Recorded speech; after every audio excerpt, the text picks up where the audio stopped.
I've got good news and bad news. Here's the bad news. Most protein bars are packed with sugar and unpronounceable ingredients. The good news? There's a better option. I'm Will, and I created IQ Bar plant protein bars to empower doers like you with clean, delicious, low-sugar brain and body fuel.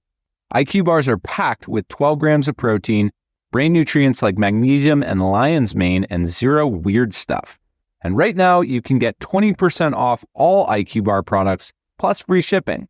Try our delicious IQ Bar sampler pack with 7 plant protein bars, 4 hydration mixes, and 4 enhanced coffee sticks. Clean ingredients, amazing taste, and you'll love how you feel. Refuel smarter, hydrate harder, caffeinate larger with IQ Bar. Go to eatiqbar.com and enter code BAR20 to get 20% off all IQ Bar products plus free shipping. Again, go to eatiqbar.com and enter code BAR20. Good Saturday morning, everyone. Royal Ross is out of state. Yours truly had to leave early this morning to go to Rochester so we could bring you a couple of Section 1AA semifinal boys tournament basketball games.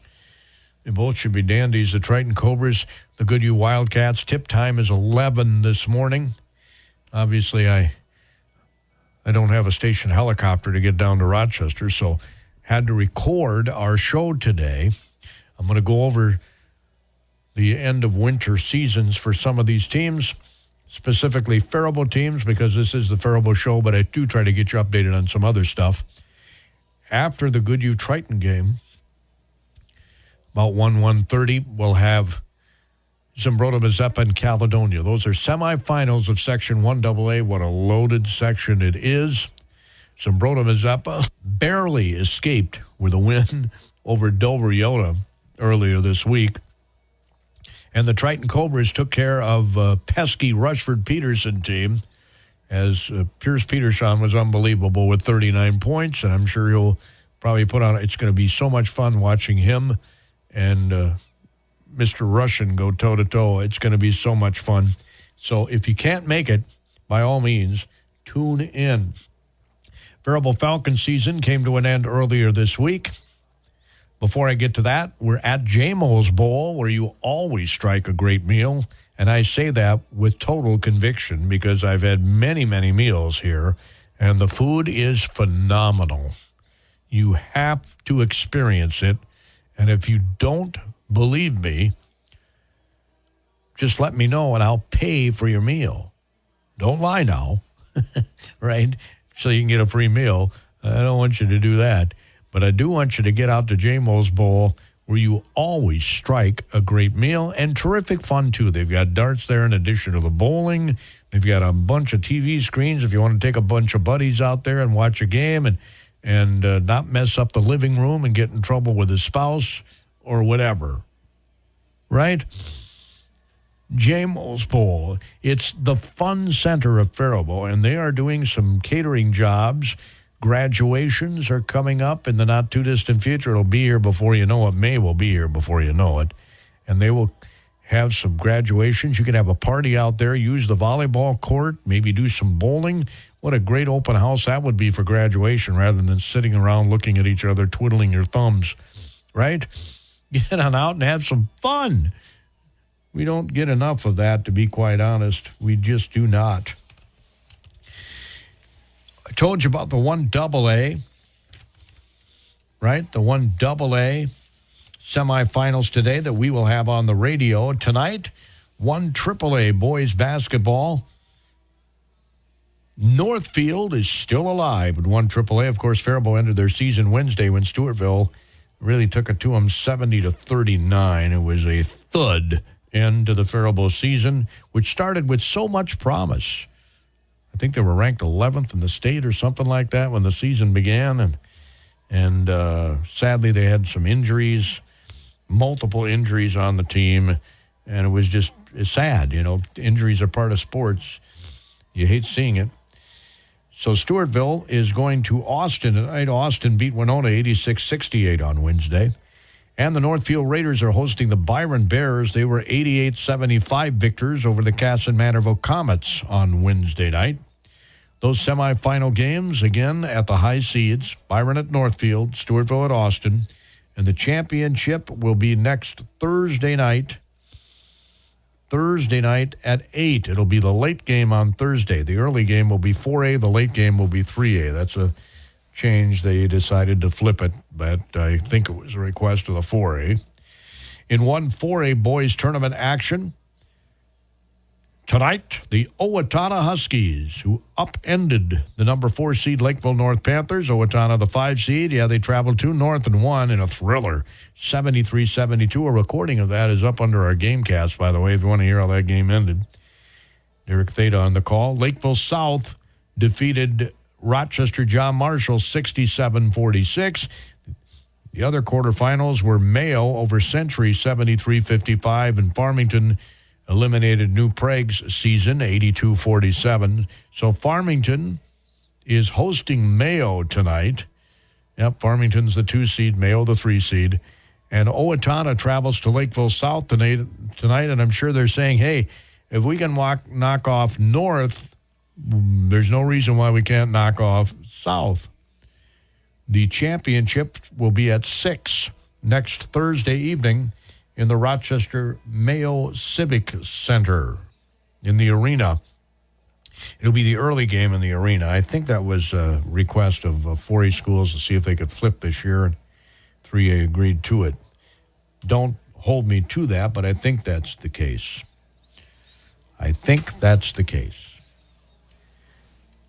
Elsewhere, going to the girls' state high school basketball tournament will be Rochester Mayo. They edged Lakeville North to earn the berth. And Stewartville defeated Byron. So those teams are representing Section 1 in Class 3A and Class 4A. We had the 1A game between New Richland and Hayfield. Man, was it a great game. And the game after wasn't too shabby either. Lourdes defeated Red Wing. So the number 2 seed knocked off the 1 seed in that one. Hayfield led most of the way against New Richland, Heartland, Ellendale, Geneva, but it doesn't matter. The final score is all that matters. 64-62. New Richland, Heartland, Ellendale, Geneva. Hayfield led by 5 at the half. They had a 10-point lead at 1 point in the first half. The Panthers were 2 of 2 for the free throw line in the first half, while Hayfield was 12 of 13. Things flipped a bit in the second half, with New Richland, Heartland, Ellendale, Geneva going 12 for 19, and Hayfield 6 for 9. So the final totals, 14 of 21 was New Richland, Heartland, Ellendale, Geneva. 18 of 22 was Hayfield. The difference in this game was the three-point shot. New Richland, Heartland, Ellendale, Geneva made 10 threes and only 4 threes for Hayfield. New Richland, Heartland, Ellendale, Geneva arguably lost their best player, Cameron Van Maldegem, a senior, 5'10". Her twin sister, Quinn, kind of took things over in the second half. She scored 14 of her 18 points in the second half after her sister went down. It looked like a knee injury. She went down, I would say, just past the midway point of the first half. Non-contact. She was just dribbling out front and her knee buckled, and they had to carry her off the court. She did remain in the auditorium and sat on the bench and got her medal and everything. Never, it appeared to me, go to the hospital to get an MRI or anything, X-ray. Anyway, the mighty Quinn led her team to the state tournament with an 18-point performance, 16 points by Clara Buendorf, who had 3 triples in the game. Quinn had 1. A couple of triples by a young junior who came off the bench, Ezra Borner, came off the bench to replace Cameron and did an excellent job, finished with 11 points. Another difference in this game was turnovers. Only 11 turnovers by New Richland, Heartland, Ellendale, Geneva. 6 points were scored off those by Hayfield. Hayfield, meanwhile, committed 22 turnovers, and 17 points were scored off those by New Richland, Heartland, Ellendale, Geneva. They only scored 5 points in the first half, but they scored 12 in the second half. Lots of fouls called in this one, nearly 40 total fouls in the game. So a lot of people got in foul trouble late. Of course, you can't be as aggressive when you're in foul trouble. Lily Morrissey led the way for Hayfield with 21 points. Kenna Rutledge had 11. Morrissey's a senior. Rutledge is a junior. Maggie Hansen and Avi Alexander each had 10 for the Vikings, who finished their season 22-8. Of course, their best player was hurt early in the season. They were returning all-stater, I do believe. So they had to try and figure out how to play without her. They lost a few games after that happened, but then they, because Casey Kreckling does such a great job, did figure it out. New Richland, Heartland, Ellendale, Geneva, now 27-3, advances to the state girls basketball tournament this next week. They're going to have so much fun. As I told you, Faribault Falcon boys basketball season ended on Wednesday. They lost to Stewartville 70-39.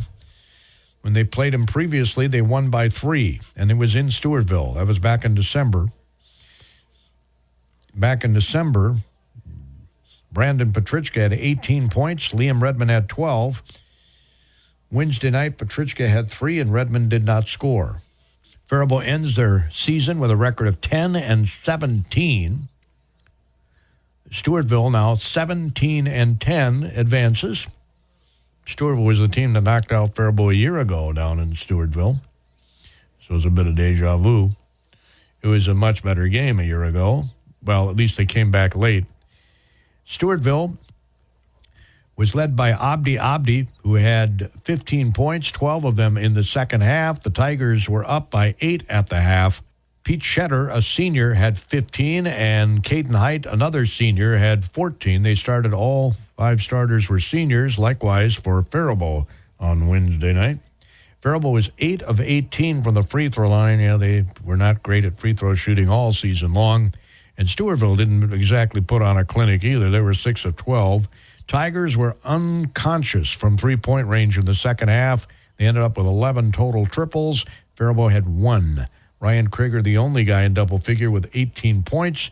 Brewer Wolf, who did get in some foul trouble, ended up with 8 for the Falcons. The Falcons had too many turnovers, which was kind of a typical thing, too. They ended up with 14. Stewartville scored 10 points off of those. Stewartville had 12, and Faribault scored just 8 points off of their turnovers. By my count, the points in the paint was a big statistic in this one. You'd think Faribault, with all the size they have, would have a lot of points in the paint. They only had 14 total points in the paint in the game. 14 total. 28 by Stewartville.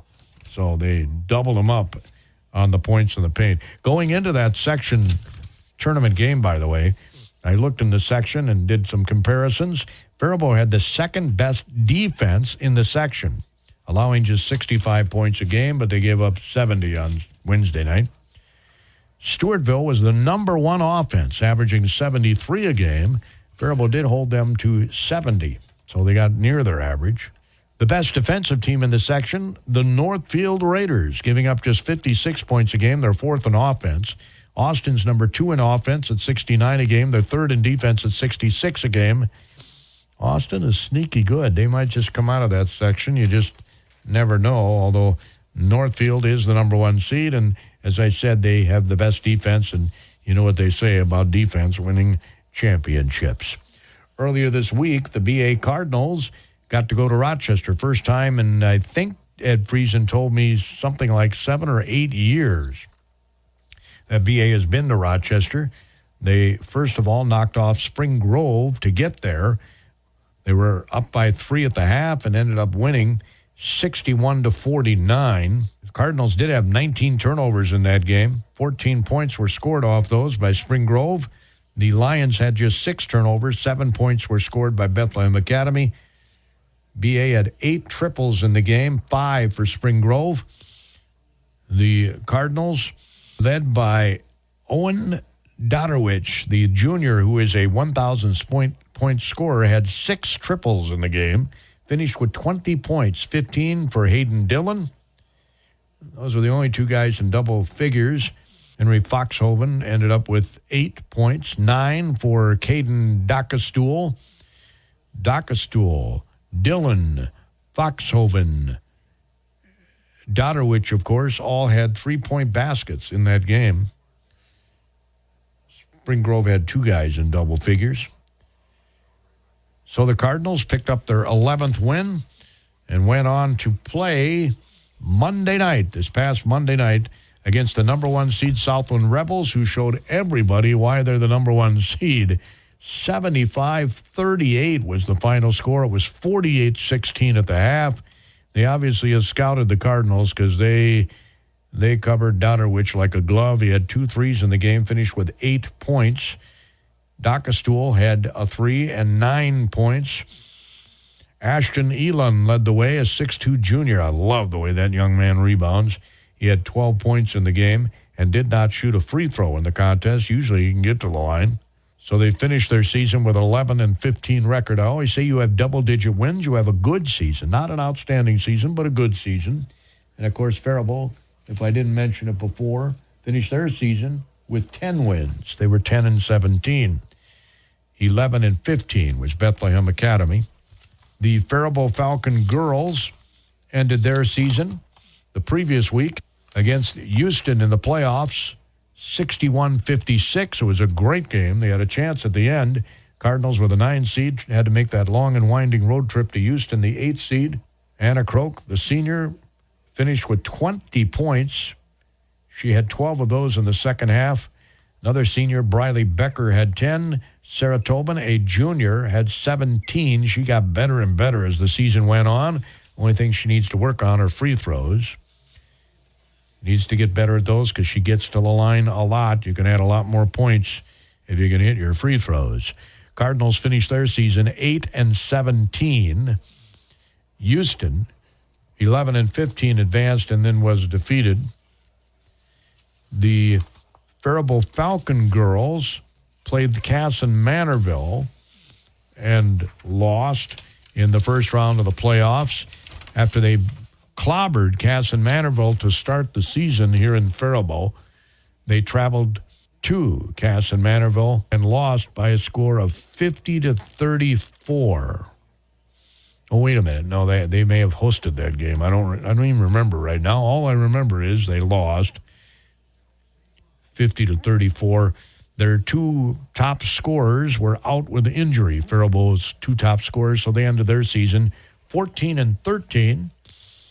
That's better than a good season, right? You have a winning record, 14-12. Bailey Gunderson, boy, is she going to be good. Finished the night with 15 points to lead the way. And Audrey DeBruzzi, a sophomore, came off the bench to pour in 10. They just could not score enough.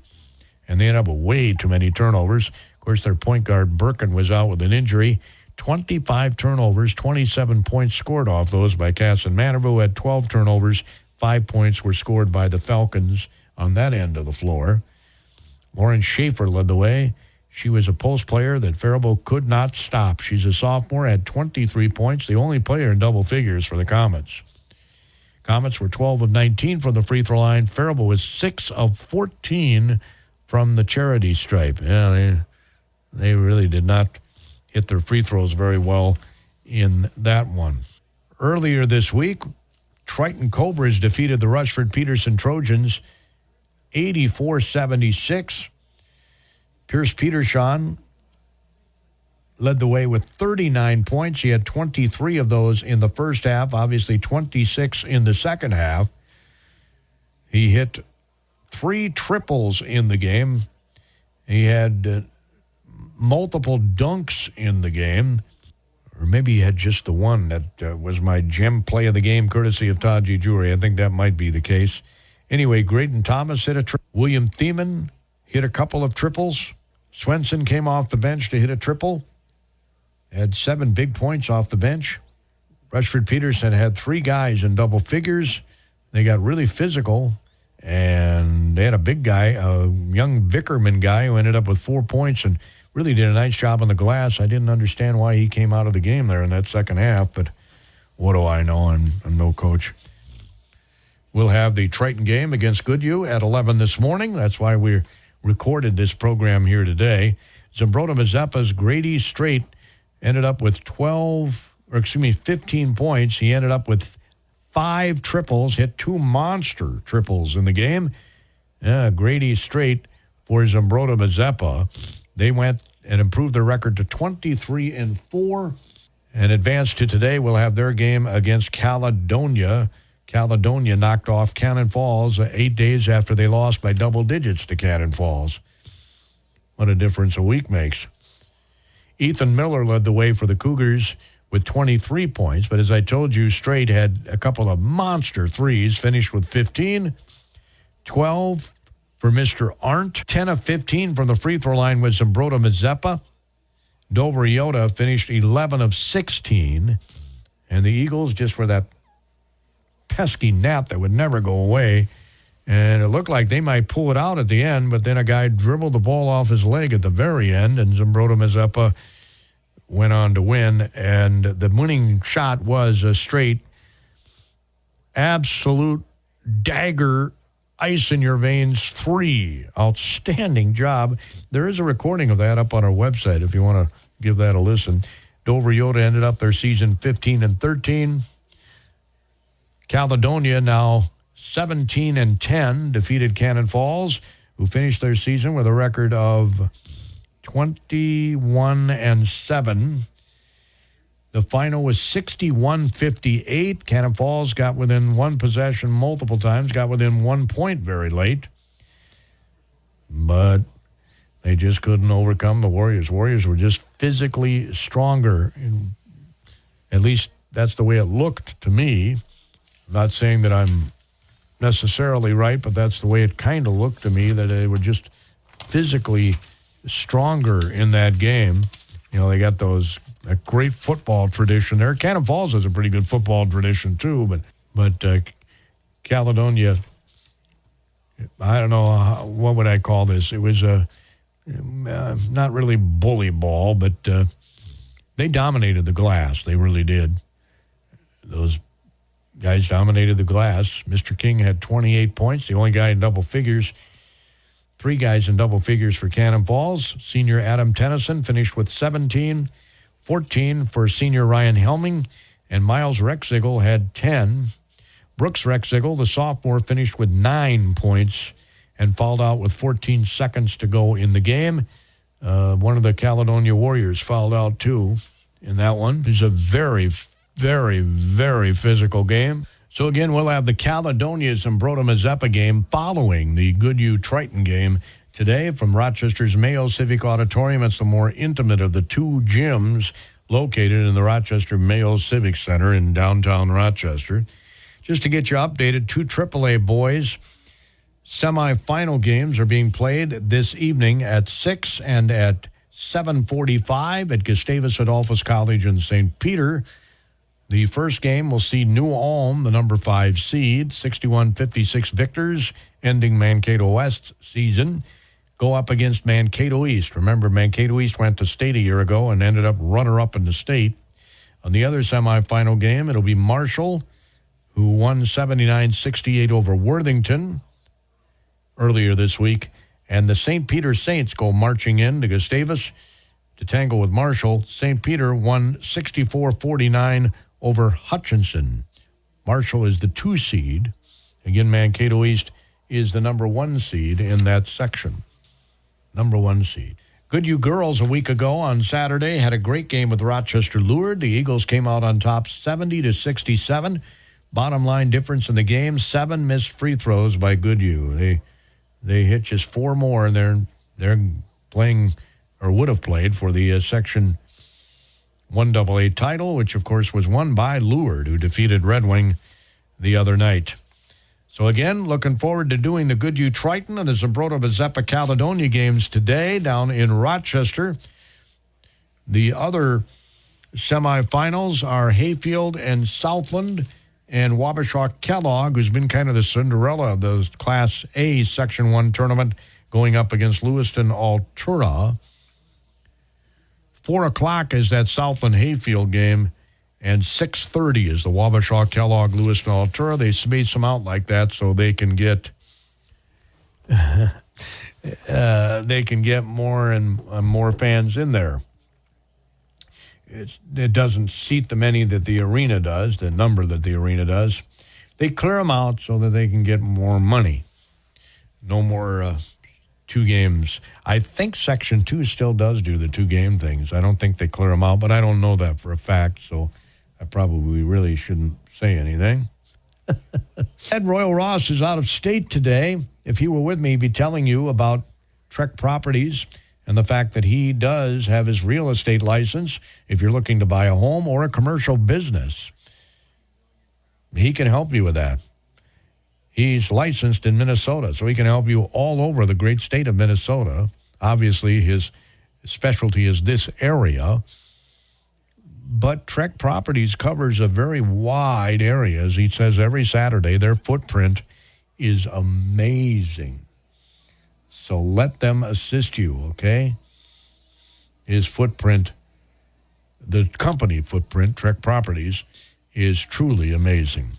Want you to know that we'll be doing our 78th year of baseline-to-baseline coverage of the Boys State High School basketball tournament. We'll have 16 games from the state tournament. We'll have the semifinals and the finals in all of the classes, and we'll have 4 other games. We'll try to cover out-state teams from our area as opposed to maybe doing a northern Minnesota quarterfinal round game, right? But it remains to be seen who's going to be there. If Goodhue, Zumbrota, Mazeppa, Triton are there, we will certainly do our best to cover that game. Now, if there's a church service on a Wednesday night and one of them play on that Wednesday night, it might have to be on Power 96 radio because we are committed to bring you the Easter season church services from Trinity Lutheran Church, as we should. That's what we are committed to do, and we will do that. I promise you we will do that. Speaking of Easter, there are all kinds of Easter egg hunts around the area. We'll be telling you more about that in future newscasts for Kenyon Wanamingo News and Cannon Falls News. Shattuck traditionally has done an Easter egg hunt, I seem to recall, here in Faribault. I don't know if they still do that or not. There is a special event going on at the church in Wheeling Township. We'll be telling you more about that on the Kenyon Wanamingo Area News coming up this next week. So I hope you can tune in just a wee bit down the road here. I'll have the Goodhue Triton game. We'll get underway right about 11 o'clock. Just before tip time, we'll get underway because we've got our Cass and Manorville show. I'm going to probably abbreviate that a bit so that we can get to Rochester and get a little bit of a sense of what's happening before they throw the ball up in the air, if you know what I mean. I hope each and every one of you have a fantastic weekend. Send in your family and friends' birthdays and anniversaries Tuesday mornings at 7:50 a.m., courtesy of Darrell Bauer, RE/MAX Realtor in Faribault.